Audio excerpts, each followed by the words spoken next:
जय श्री कृष्ण दोस्तों, आप सभी का दिन शुभ और मंगलमय हो। आप सभी को गुरु पूर्णिमा की ढेर सारी शुभकामनाएं। हिंदू धर्म में ज्ञान, प्रेरणा और मार्गदर्शन के लिए गुरु पूर्णिमा का खास महत्व है। गुरु अंधकार में प्रकाश का रूप होते हैं, जो अज्ञानता को दूर कर सही मार्ग दिखाते हैं।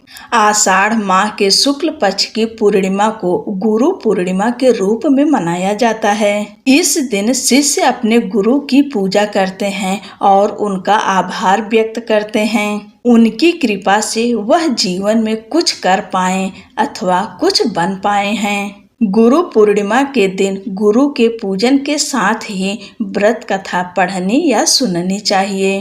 कथा सुने बगैर पूजा पूर्ण नहीं मानी जाती, इसलिए आप पूजा के साथ साथ कथा अवश्य सुनिए। पौराणिक कथा के अनुसार बहुत प्राचीन काल की बात है। हिमालय की तराइयों में एक तपस्वी ऋषि तप में लीन थे। वे कोई साधारण ऋषि नहीं थे, वे थे वेद व्यास जी, जिन्होंने वेदों का विभाजन कर 4 भागों में संकलन किया: ऋग्वेद, यजुर्वेद, सामवेद और अथर्ववेद। उनके इस योगदान के कारण ही उन्हें वेद व्यास कहा गया। व्यास जी की माता का नाम सत्यवती था और पिता का नाम महर्षि पराशर था। व्यास जी बचपन से ही उनमें विलक्षण बुद्धि थी। उन्होंने वेदों का गहन अध्ययन किया और देखा कि सामान्य जन के लिए उन्हें समझना कठिन है।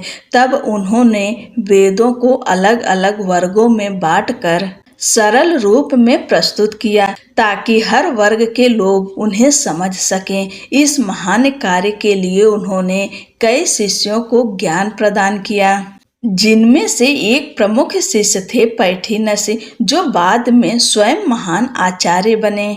वेद व्यास ने न केवल वेदों का विभाजन किया, बल्कि महाभारत जैसा अद्वितीय ग्रंथ भी रचा, जो संसार का सबसे बड़ा महाकाव्य माना जाता है। इसमें जीवन के प्रत्येक भाव, धर्म, अधर्म, नीति, राजनीति, भक्ति, प्रेम, युद्ध और संयम सभी का समावेश है। साथ ही उन्होंने 18 पुराणों की भी रचना की। ऐसे महान ज्ञान के स्रोत वेद व्यास जी का जन्म आषाढ़ मास की पूर्णिमा को हुआ था। इसलिए इस दिन को व्यास पूर्णिमा और गुरु पूर्णिमा के रूप में मनाया जाता है। गुरु पूर्णिमा केवल वेद व्यास के जन्मदिन का उत्सव नहीं है, बल्कि यह दिन हर उस व्यक्ति के लिए आभार प्रकट करने का दिन है, जिसने हमें जीवन में सही राह दिखाई है। चाहे वह स्कूल में पढ़ाने वाले शिक्षक हों, चाहे आध्यात्मिक गुरु हों,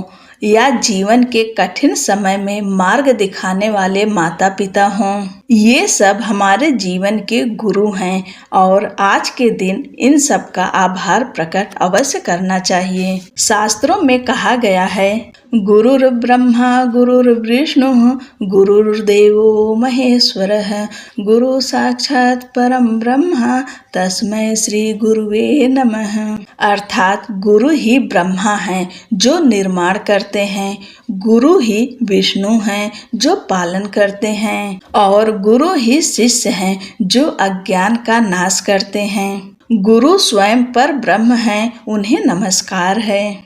अब सुनते हैं एक प्रेरणादायक कथा। पुराने समय में एक बालक अपने पिता के साथ आश्रम गया। वह गुरु से दीक्षा लेना चाहता था। गुरु ने उसे देखते ही पहचान लिया कि यह बालक विशेष है। उन्होंने बालक से कहा, यदि तुम मेरी शिष्यता चाहते हो तो सबसे पहले जंगल से सूखी लकड़ियां लाओ।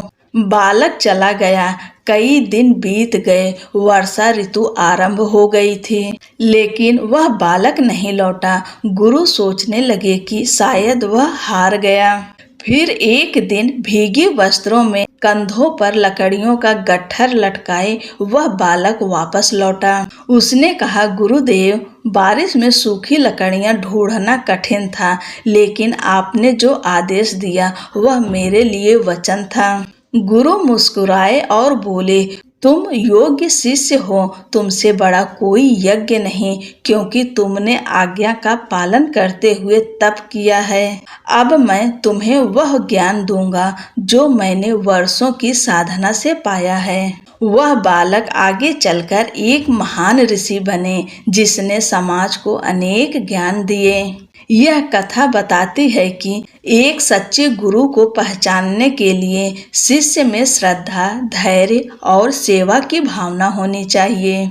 गुरु पूर्णिमा का पर्व हमें रुक कर यह सोचने का अवसर देता है कि हमें किसने सिखाया, किसने संवारा और जीवन में आगे बढ़ने की प्रेरणा दी। यह दिन आभार व्यक्त करने का दिन है। एक बार फिर आप सभी को गुरु पूर्णिमा की ढेर सारी शुभकामनाएं। जय श्री कृष्णा। राधे राधे।